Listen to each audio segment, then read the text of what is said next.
And welcome. This is Dr. Greg Cason. You're here on Off the Couch, where psychology meets everyday life. I'm Dr. Greg Cason. I'm a psychologist of 25 years or so. I'm here with Zoe Yeoman, who is an etiquette expert. Hi, Zoe. Hello, Dr. Greg. And producer Brian Gomez is joining the conversation, who always has a valuable input. Well, here we go.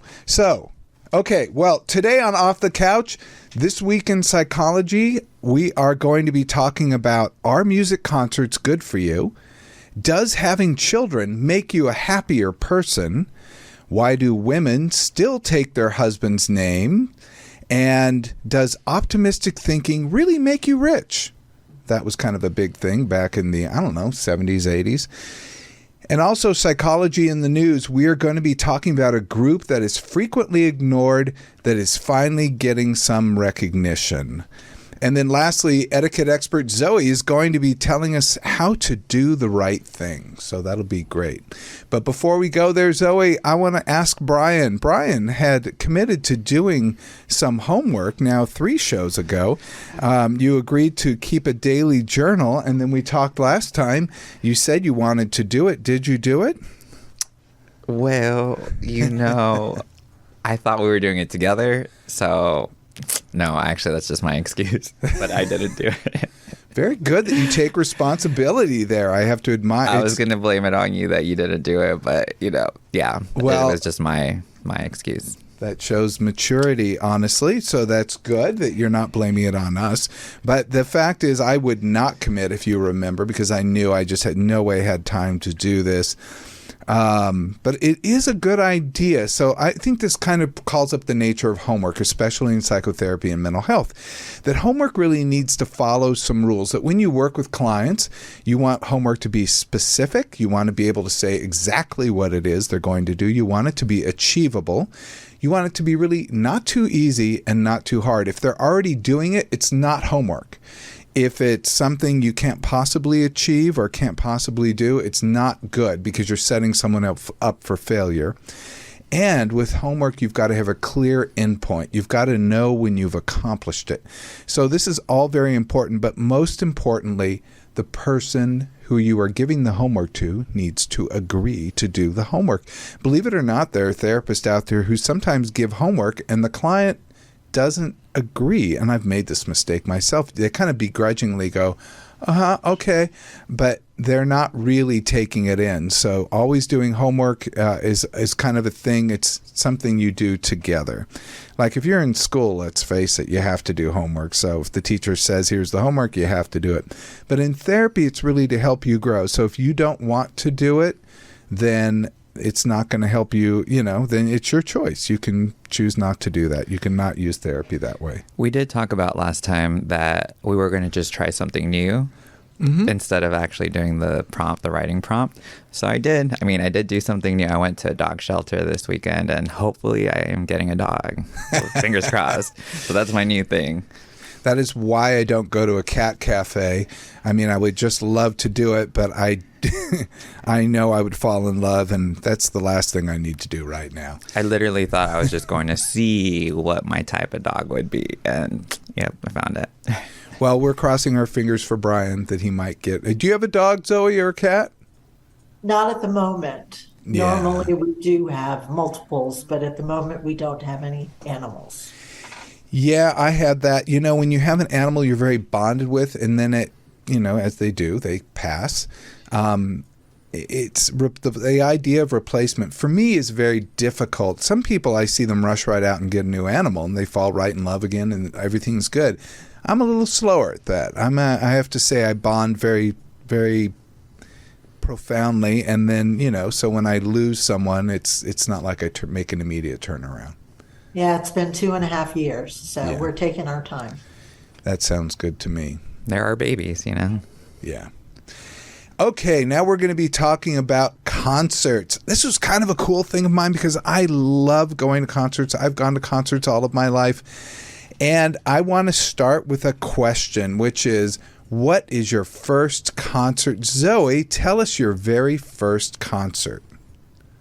My first concert as a child I went to see Ravi Shankar at Carnegie Hall in New Wow. York City. Wow. And then Carnegie Hall. Amazing. Yeah. yeah, my aunt and uncle took me. And then as an adult, my first rock concert was Peter Frampton Comes Alive in Europe. Wow. Wait, you went to Europe and saw him there? I lived in Germany for 4 years, almost 4 years. I was in high school there. Oh, that is so cool. So sprechen Sie Deutsch? Ein bisschen. We are going to talk about Schadenfreude someday because it is a great concept, a great psychological concept. For those who don't know, that's sort of Schadenfreude is taking pleasure in somebody else's pain, and it's really, we don't have a good American word for it. That we only have that German word. We use Schadenfreude. We do. Okay, we're going to be talking about that some other time, but that's good. Wow, Frampton in Germany. That is pretty amazing. It was. Yeah, good for Very you. memorable. We all still talk about it. That's All incredible. of my high school friends, yeah. That's incredible. And what about you, Brian? What was your first concert? So my first concert was in high school, and I don't even remember who it was, but it was a hip hop concert we were going to, and all my friends wanted to go, and the whole catch, we would get to go for free if we got an HIV test done, which I thought was a cool thing to get, like, everybody, tested. But that was my first concert, and it wasn't till this year that I finally was like, I'm not a big concert person, or I just don't, like, obsess over a certain artist until this year. I finally really started honing that down, and I went to like 3 different concerts this year, and I love them. I actually was super happy that I went to them. So yeah, I'm a late bloomer in the concert world. Well, for me, my first concert was actually Donna Summer at the Hollywood Bowl. And in fact, if you see her latest show, the TV series about Donna Summer, I believe it's on Netflix, it is a incredible documentary, but they pretty much devote about a third of the documentary to that concert that I attended, which was an incredible theatrical production. I had no idea how lucky I was.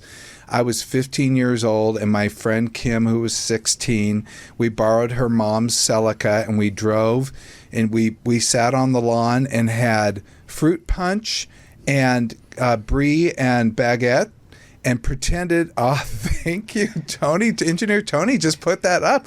Oh my goodness, that's incredible. He just put up a sign of Donna Summer at the Hollywood Bowl for those who are listening. Anyway, it was incredible. We pretended to drink wine that was fruit punch and pretended to get drunk. And I'm not kidding. And then I know it's sad, but when you're 15 years old, this makes sense. Not at all. That sounds amazing. And then we went and saw this amazing concert. And I had never felt so incredibly moved and so high and so blown away. I thought it was just absolutely amazing. I was a huge fan of hers, and it only just skyrocketed after that. And Engineer Tony just put up that sign about the Donna Summer at the Hollywood Bowl. He was telling us earlier his first concert was Willie Nelson at at where? Caesar's Palace. Thank you so. Oh my goodness, how can I forget that? Which is another incredible sight. So that is, we are having a good time because all of us are recalling a great memory. So there is a theory about music. Why music? We connect with it. There are many reasons we connect with music. It connects to our emotions. It helps us make sense of memories. We have a lot of research to back up a lot of this stuff, but the theory evolutionarily is, why do we like to listen to music in groups? Well, they thought that groups who were musical worked better together, and therefore music may have offered an advantage of survival. So groups that got together and listened to music had an advantage of survival. Also, they found, this is other research in 2022, or 2020, found that moving together makes people like and trust each other more and cooperate better. So if they move together, if they listen to music together, they just feel more in step with each other, which makes a lot of sense. So are concerts good for you? Well, this woman actually at the University of Oslo in Norway actually looked at this for her doctoral dissertation. I will often say, including my own dissertation, some great research comes out of dissertation processes. These are people who are embarking on their very first big time research study. This study was published in Music and Science, and this study held that they looked at the examination of an audience experiencing a concert by the Danish String Quartet. This is a group, the Danish String Quartet.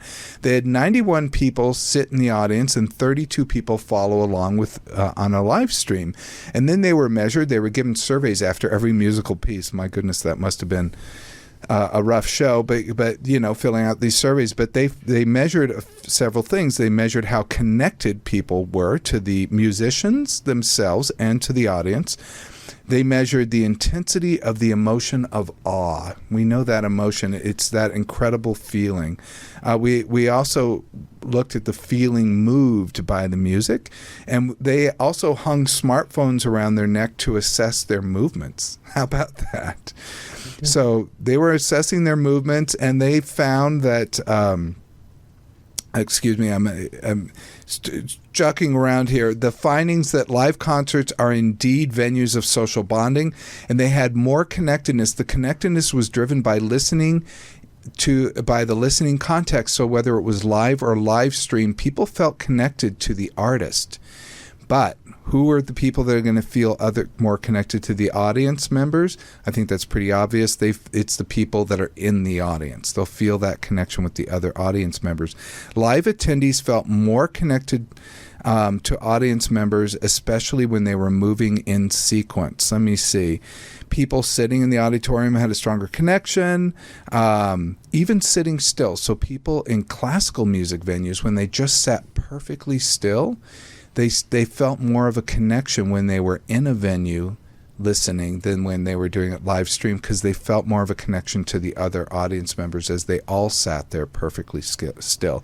So it seemed like the movement had to fit the music. They also looked at virtual reality, and they found similar findings. They did find that people felt more of an intense experience when experiencing the virtual reality, a stronger sense of connection.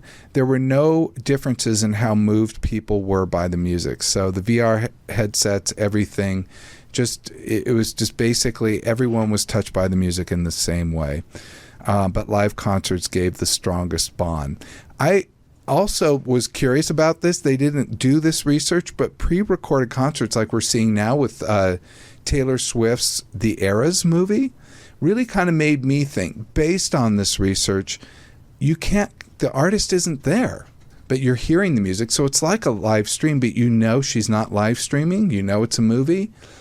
But what might be the advantage to seeing this movie in a movie theater versus seeing it, at home on Netflix? What do you guys think? Well, if you're seeing it on a film in a movie theater, you might have a better view of the audience, of the artist. Well, that's true. That's true. You can see her pores. Between going to the World Series and watching it on television, right? So you just see more. Could see more of her. And what do you think, Brian? I feel like it would be a similar experience like the concert would be, just because Beyonce came out with a similar film too with her tour, and I've seen a lot of videos, and the whole theater is kind of just involved in this experience that they're still at the concert cheering. It's very similar to if they were still, at a live venue watching it. The energy's still there, at least in the movie theaters. I mean, I think if you did it at home, you would want to have a bunch of friends and still experience that together like that with somebody that enjoys that artist as much. Yeah, I think this is the key. I think you need to have other people around you who are enjoying it with you at the same time. And according to the music, if you guys are moving in concert with the music, then you're going to be feeling more connected and having more of an experience more of a bonding experience. And I think I really saw this happen for me. I was privileged to have gone to the ABBA Voyage concert in London. ABBA Voyage, for those that don't know, is an entire hologram experience of ABBA. It is weird because I will say it looks like they're there. So I went to this experience. I had no desire to do it, none whatsoever. I even watched a documentary about this, thought, oh, how interesting. I'll never go. No, seriously. And several friends went and said, look, I know, overcome your, judgment, just go. And, I'm always wanting to experiment, so I did. And I went and I was completely blown away. It was one of the most amazing experiences. And I was trying to put my finger on things. One, it felt like they were there. So you really kind of felt like they were there and making this personal connection with the audience. They had a live band and stuff. They have lots of things going on, and it was a theater they built just for this experience. But what else was really interesting is what made it so great was the connection with the audience. Everyone was singing, people were dancing, swaying, even the security guards, to the point that I went up to the head of security afterwards and I said, thank you. I am so inspired by the security staff around here. She said, oh, thank you. I encouraged them to enjoy the show and the music, et cetera, et cetera. So I have to say it was as a magical experience as I was watching a hologram, and I'm not kidding, but it was because of the other people around me. So I think there's a future in this. I had no idea. That sounds cool. I would want to experience that. Yeah, it was really cool. And it just makes you happy. So going to the big question now, does having children make you happier? I get this question all the time in therapy. All the time. I have couples coming in. It's usually one person wanting one thing, one person wanting another. If they're both in agreement, they're not going to talk to the therapist about it. But they often will want different things, or people who are sitting on the fence. We're not sure. So there is a belief, I'm sure you guys have heard this, that having children is the key to happiness, and the people who don't have children are unfulfilled in their lives. Do you guys hear these things? I have heard that. I mean, I don't think that's true, but I definitely have heard that around. And you, Zoe? You're laughing. Well, I'm laughing because I wouldn't know. I have a pretty dang good life, so... Well, you can tell us about this. There you go. Some of the findings, yeah. I don't know. I don't know if people who don't have kids are more fulfilled or what have you. But you're happy. We are. But it was a conscious choice to not have children. So. Well, that's going to make a huge difference. Let's talk about this. So studies in women who are child-free by choice show they feel that they have a good sense of identity and individuality. So if you're child-free by choice, you tend to have a good sense of identity and individuality. They don't feel defined by their role within the family. They feel more independent. They feel they have more freedom and control over their bodies, over their life, and over their future. They generally have greater financial stability, although they were quick to point out that financial stability does not equal happiness. Well, stability probably does, but greater finances don't equal happiness. It really caps off at a certain point, but the stability probably helps. That people without children, or women without children, we're talking very specifically, were less stressed, and they had greater marriage satisfaction. How about that? So, that came into play. I mean, that was actually something that we discussed as to the decision to not have kids, was so we could focus on each other and our relationship. A lot of times people have kids and they don't make it. The marriage doesn't make it. And so for us, the marriage was tantamount. It was the most important thing. But I do know people who have had kids who have said that they kind of love their children, but they kind of wish they hadn't. But I very rarely... You must have been talking to my parents. If ever, have spoken to somebody who didn't have it, who regretted it. So... No, I mean, I think this is true. I think once people do have children, they generally adjust their lives toward that, and we're going to talk about that. But I think you're very right, and I think we need to blow this bubble off. The people who choose to be child-free are unhappy. In fact, we find quite the opposite. When we look at single men who are child-free by choice report satisfaction with their decision and happy to have more freedom in their life. Men who also express regrets about the decision, it was largely due to not having a legacy. Dudes, I mean, we might be a little narcissistic about this, but the reality is that's the biggest concern. And the other concern we actually see, and I think we need to talk about in another show, deaths of despair. And this is people who are engaging in behavioral strategies like drinking, drug use, overeating, just general neglect, because they feel loneliness, disconnection from others, etc. And these are people we need to pay some special attention to. They have very, very high suicide rates, and we're seeing this especially in middle-aged men. But child-free men may experience a reduction in satisfaction in older age because of lack of social support. So unfortunately, family does bring social support to many men. It certainly can. Yeah. Mm-hmm. So it's something to pay attention to. It is notable that this research was done on heterosexual, so there's less research on the LGBTQ community. I want to talk about the having children, the parenthood paradox, which I keep hearing this, and I've never quite, but basically I finally drilled it into my head. This is though the decision to have a child brings joy with most people, they can have a decrease in well-being after having a child. And that makes sense. So they have further discontentment. They sleep, eating, finances, time with friends, all goes when you have children. Yeah. And this was another part of our decision, was how much work it is to raise a family. It's a lot of work, and a lot of things that, you might want to do or one might want to do go by the wayside, because it has to be about raising the children if you're going to do a really good job. So it's another point. I know men who don't regret not having children, but they do regret perhaps not getting married. Yeah.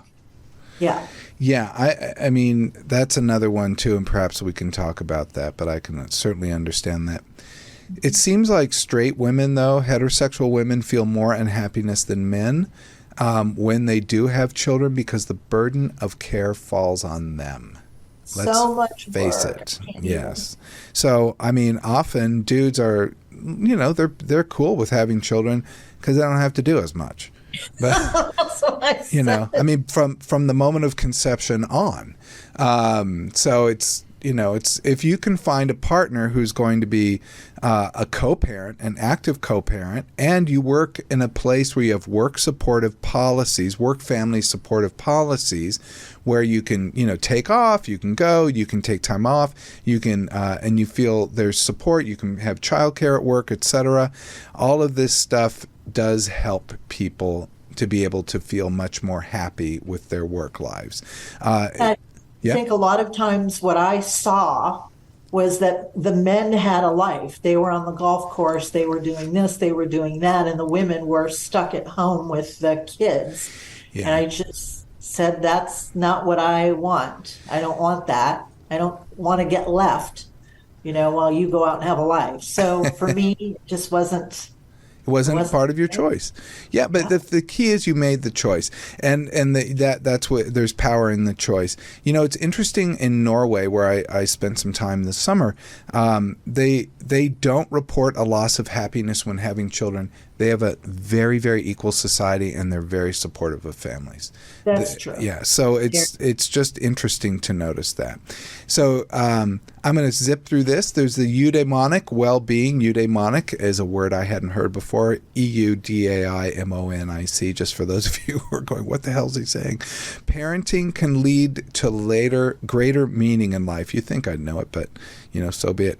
The eudaimonic well-being is a profound form of well-being, having lived a life worth living. So we see this versus a short-term happiness. So though they might not feel short-term happiness, parents, they feel like they've lived a life worth living. And so I can see that it could be, and most likely is, incredibly rewarding, to do that. Exactly. Maybe in my next life. Maybe in the next life.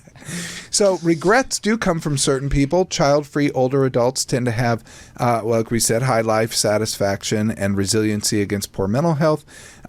We talked about the control. Let me see. But when you don't feel like you've chosen your path, that's when the problems can set in. There was a study done in 161 United Kingdom-based women, 25 to 75 years old, who wanted to have children but couldn't for various reasons. This is like a lack of ability to find partner or infertility for a variety of reasons. Their finding was very interesting. So they looked at their well-being versus the general public. They found that they had generally about the same as the general public. I thought this was great. So even when you're forced, because it's a decision isn't yours, you can still have a well-meaning life. They found that 12% felt aimless, which is about the same as the general public. 24% of the group, though, psychologically flourished. They had the highest level of mental health. And most people, 64%, had moderate levels of well-being. So they didn't see them as different. And men, some were sad, but they tended to get better with age, which is very nice. I often talk to people about this. And in the article, they even posted this concept of post-traumatic growth, which I went and looked at a little bit more, which is a very positive way of looking at PTSD, which we certainly see, which are positive changes after a traumatic event. So although it's not the same as PTSD, it's really a reformulation, which is exactly what we want to do when we've had a traumatic event. How can we take our lives into a more positive direction? And some people were able to do that. So I think that's a very important thing. Okay. Now, why do most women still take their husband's name? So, Zoe, did you do that? I did. All right. Well, you're in good company. But What? legally, you did. Yes, I did take. But your stage name is different, like your Correct. public name. Okay. Correct. Right on. I think I see a lot of people like that, of course, working in Hollywood. I can't tell you how many people I've run into that do. And also in the science world, you see that people will have their publication name and they'll keep it even after they get married, because that's how the world knows them. They know them by this name. And that makes sense, because the minute you change your name, you can't look up that person anymore. It's like their research dropped off the face of the earth. So Gotcha. yeah, it's actually a big choice. 50 years it's now been, there's been a legal and cultural shift toward women keeping their names. We can put up the first slide, Tony, if that's okay. There's a 2023 Pew Research survey showed 4 out of 5 women in the United States take their husband's name when marrying. So if we can see this chart I put up, and just for those of you who can see it, I'm going to actually go down these findings. 2 particular things that are going up. One, the top graph is showing people who did take their husband's name. That big dark area is people who did take their husband's name. The yellow area is, I believe, keeping their own name. Yeah, keeping their last name. And then, but look at how then people who have not yet married, look at their intentions. Their intentions primarily are only a much smaller group intends to take their husband's name, and a much larger group tends to keep their own name. So that's what I thought was interesting about this graph, is people's intentions can vary in different ways. So let's go back. We can go back, Tony. We can drop that. Thank you.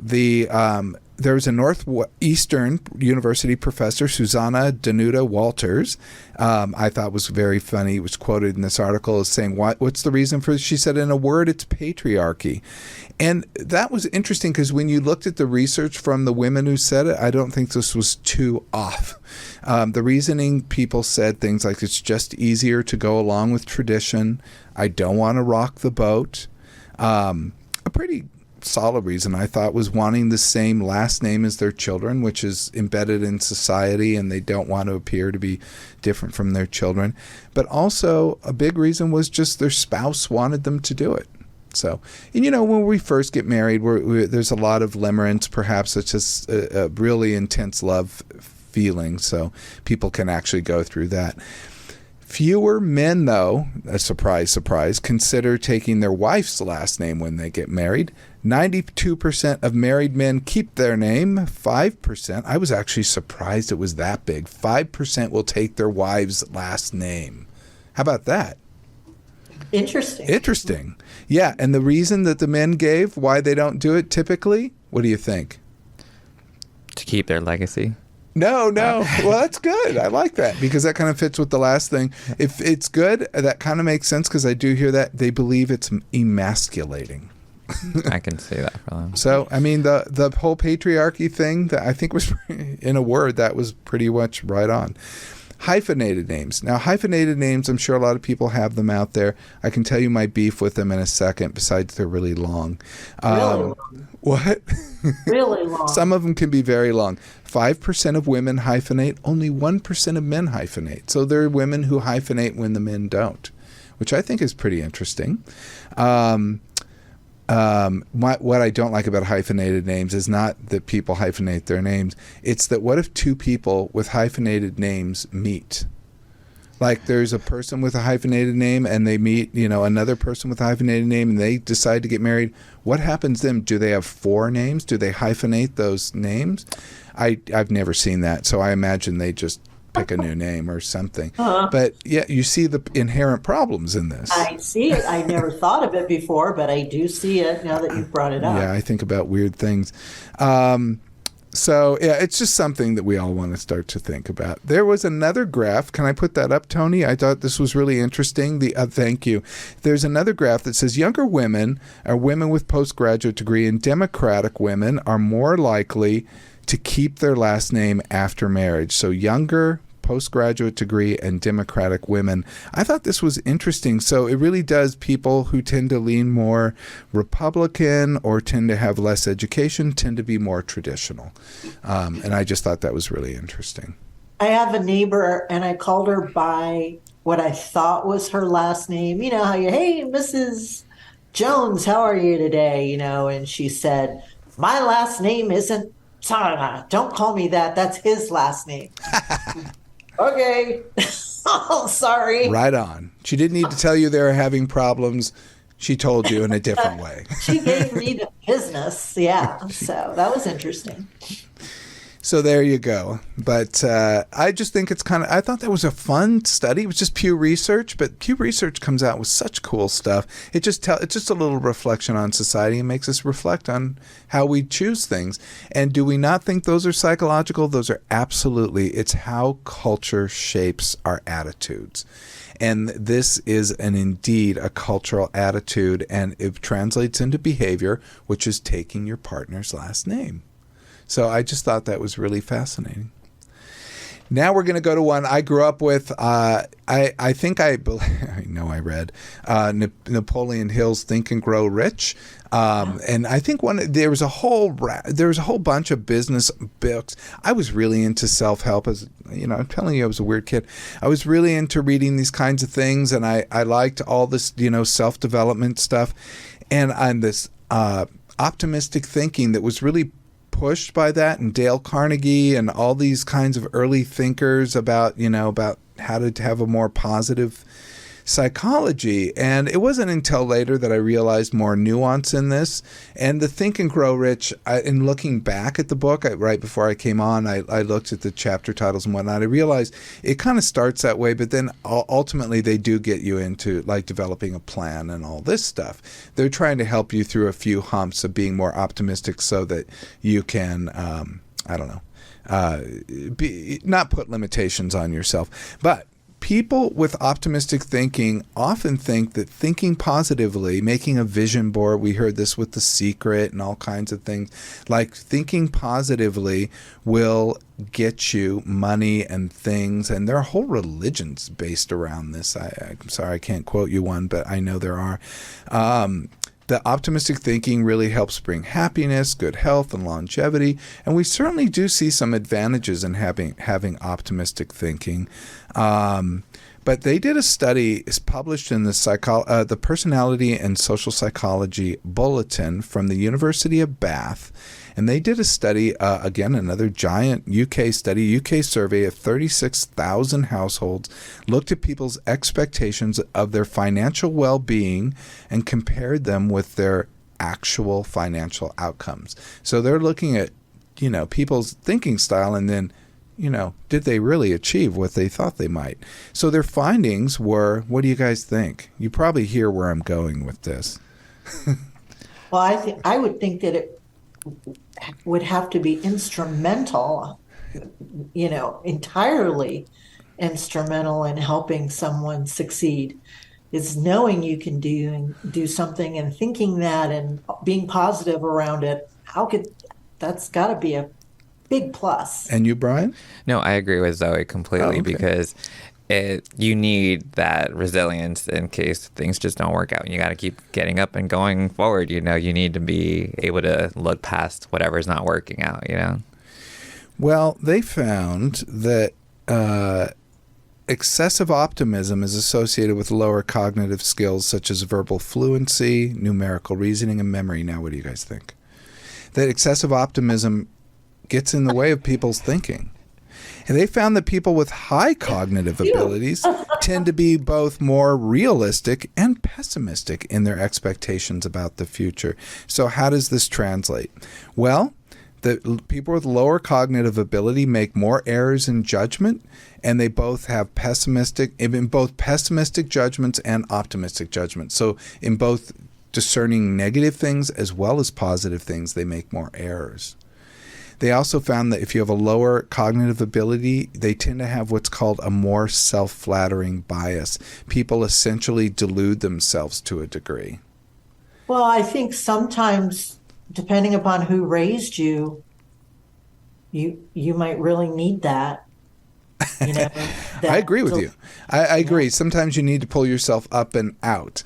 I don't know how to assess my own cognitive ability, but I will say I don't think I'm overly optimistic. And in fact, the type of therapy I do, it kind of bugs me. I do CBT, cognitive behavioral therapy. A lot of people mistake it for teaching just things like saying good things in the mirror and telling people what to think. That's not at all what it is. It's helping people to adjust their thinking to a more realistic level. So whether it's going positive or negative, we're helping them to be more realistic. And there's actually a science behind it, and it works very well. It works incredibly well, but it does sometimes bump up against people's natural sort of thinking styles. But this brought up to mind, they didn't point this out, the Dunning-Kruger effect. And the Dunning-Kruger effect is a cognitive bias in which people with limited competence in a particular domain tend to overestimate their abilities.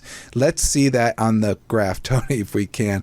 So basically, people who don't have great cognitive skills tend to have very high conviction. Look at this graph. I love this graph. This is from the OptimumDrive.com. If you want to check out, they do a little article on Dunning-Kruger effect. This is when you're pretty damn sure, number one, you're pretty damn sure you know a whole lot about and you feel great about it. These are the people who feel the highest conviction, but they might have the lowest knowledge. Then when you start to question that you actually know that much, you actually start to feel like that going down to number 3, you actually start to fall into what they call the insecure canyon. I've been there many times myself. And that is, you see, as you go up in knowledge, you start to really question your own thoughts, you question your own knowledge, and you might even feel ashamed and embarrassed about not knowing that much. And then as you start to learn more, you start to feel more, more embracing of your knowledge base. But it has to be with a gaining of knowledge that you might feel more conviction. So we see this a lot, and this is something that's been talked about a lot because people, and again, looking at Deaths of Despair study I did a while back, there were a lot of people who it seemed like were expressing Dunning-Kruger effect, who had very strong convictions, but didn't always have the knowledge base to back it up. Yeah. So, yeah. Brian, what do you think? Because I keep jumping in. No, for mine, I feel like there's a good balance that you kind of need with that, or you have to be realistic about like the cards dealt with you and your situation. But I like to be optimistic about a lot of things. I think it's good to have both. So was Madonna optimistic or pessimistic? She was incredibly ambitious. So Okay. yeah, when I was in New York, she was well known. I was, there at the same time. Of course, our careers went in the same direction. But the bottom line is she was incredibly ambitious. She thought of nothing but succeeding and going forward. So she was that way. So she wasn't, I wouldn't say overly optimistic. She was dedicated and pushed hard and worked hard. And that's Okay, what so how about Napoleon? I didn't see the movie, so I don't know. I did visit his house though in Corsica, but I just mean in general, was he an optimistic person or was he also ambitious? I honestly don't know. But I think all people they rarely luck into those things. They usually have some great skill, ability, or push and drive to actually achieve things. So, and I don't think they can just do that on optimism alone. Higher cognitive. I'm going to go fast, you guys. Higher cognitive ability. Humans are primed basically to expect the best. People with higher cognitive ability are easy. They can more easily override that expectation. They're better at making financial decisions. People with lower cognitive ability might have difficulty in employment, investment, or savings, and choices that involve risk or uncertainty. When they have unrealistic, optimistic financial expectations, they have excessive levels of consumer debt, excessive business entries, and failure and insufficient savings. So bottom line is it's not such a great thing. So, but if you're there, you're there. I mean, it's just best to know your limits, I think. It's depressing news, I suppose, because I would love to just think positively, make a vision board, and all is better. You'd love me more too, but then I wouldn't be telling you the truth, which is Is what I it the want. same as impulsivity? Impulsivity is like an urge to take yeah, it could be, because impulsivity is like a frontal lobe function, basically, where you're failing to stop yourself from doing something. So you actually have an urge to do something, and instead of stopping yourself from doing it, you go forward with it. So I might impulsively, like if I,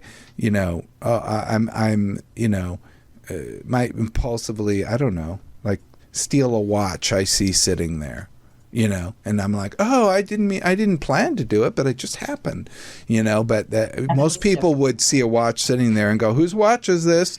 And then there's the person who's like, oh, I'm going to take it and put it in my pocket. That person's not also being optimistic. Yeah. Well, they Or might are be they? overly optimistic, like nothing's going to happen. So let's switch, because I want to talk about something really quick. Get to you, Zoe, because psychology in the news. This is not obviously psychology, but I was so excited when I saw this article in the LA Times that I'm like, I'm going to talk about that. That's all I'm going to talk about, even though there's been a lot of great news. But it has a profound psychological effect, and this UCLA has a new disability studies major. This may not mean a lot to a lot of people, but this is the first of its kind at any public university in California, and it's at an elite public university. So this is a very difficult, good, high influence school. In fact, UCLA, if you don't know, is the most famous school in the United States. Thank you. For around the world.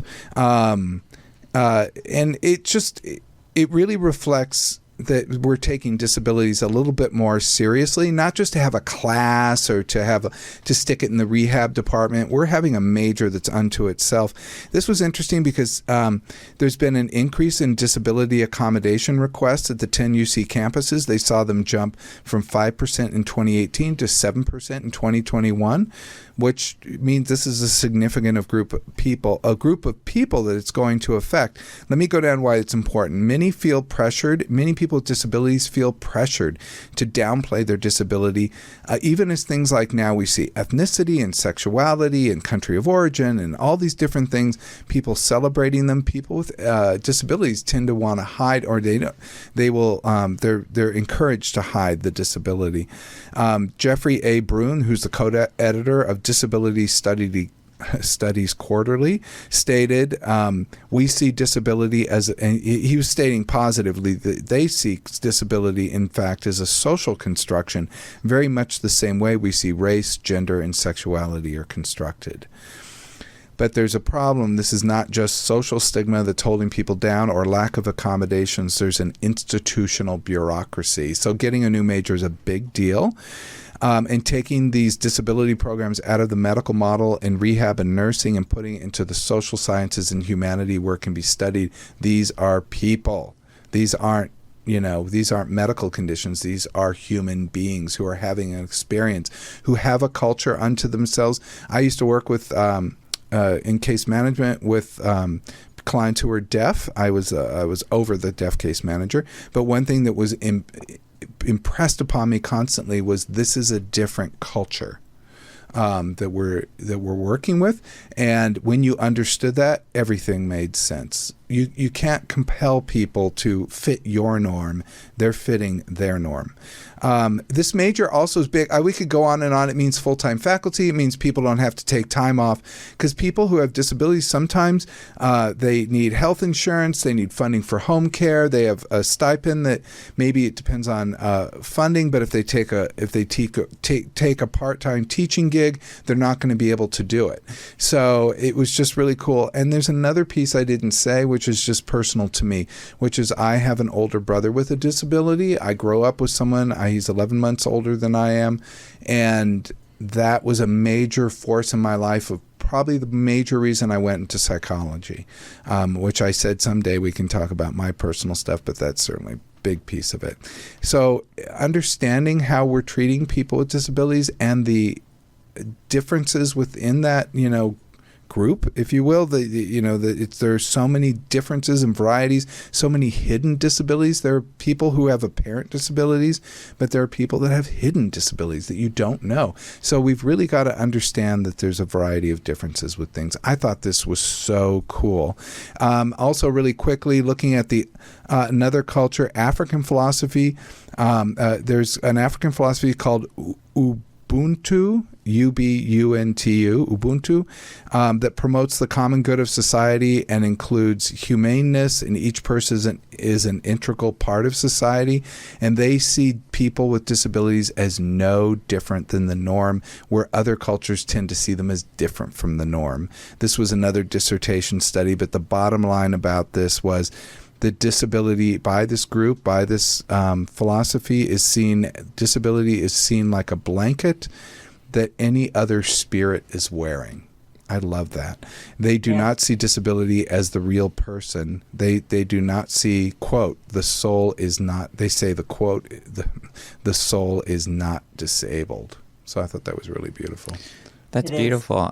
It's cool you brought that up. This summer I went to a cafe in Argentina that was structured in the way that it's all ran by people with disabilities. So even the menu was curated in a way that it's like stamps, in a way that they could understand what you're ordering and everything. It was just so cool how like the entire cafe was literally for them to be able to work. And like they held a bunch of like classes, like they just did so much for that like disability group there that it was just beautiful to experience. And so we have far to go, but getting this kind of acknowledgement I thought was really good. We've got to have recognition. We've got to realize we're all mostly the same, but we have differences, and those differences are worthy of respect.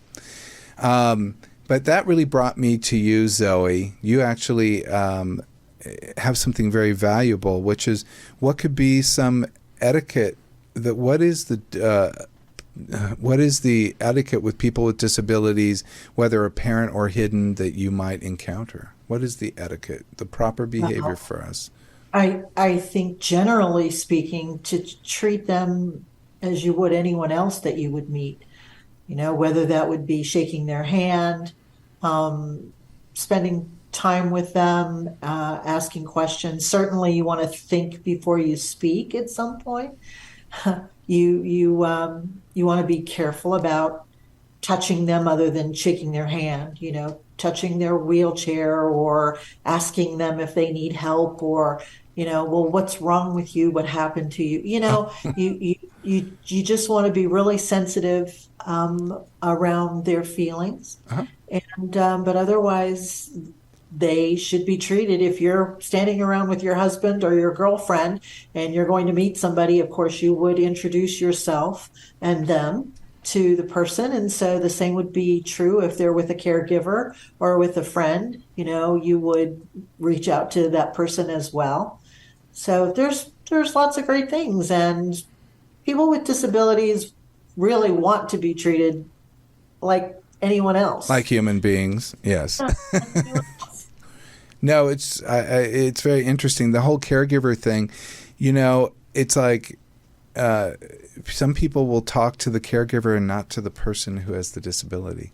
Well, that's just And, wrong and silly. They can speak typically, and just breathe, and you're just meeting another human being. Yes, You don't have to treat them necessarily with kid gloves. Just And generally, if the person doesn't speak, the caregiver will step in and say, "Oh, they don't speak," and blah blah blah, and they'll step in and just kind of take over. I've even done therapy with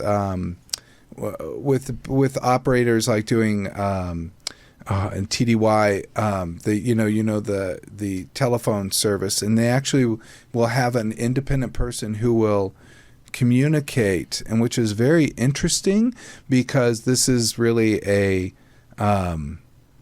it's really you're always realizing in therapy that somebody else is listening, but they are like a translator. They don't interfere, they don't put any difference of words. They communicate what the person's communicating to you, and they communicate back. So they're literally the ears and the and the communication for it between the two people.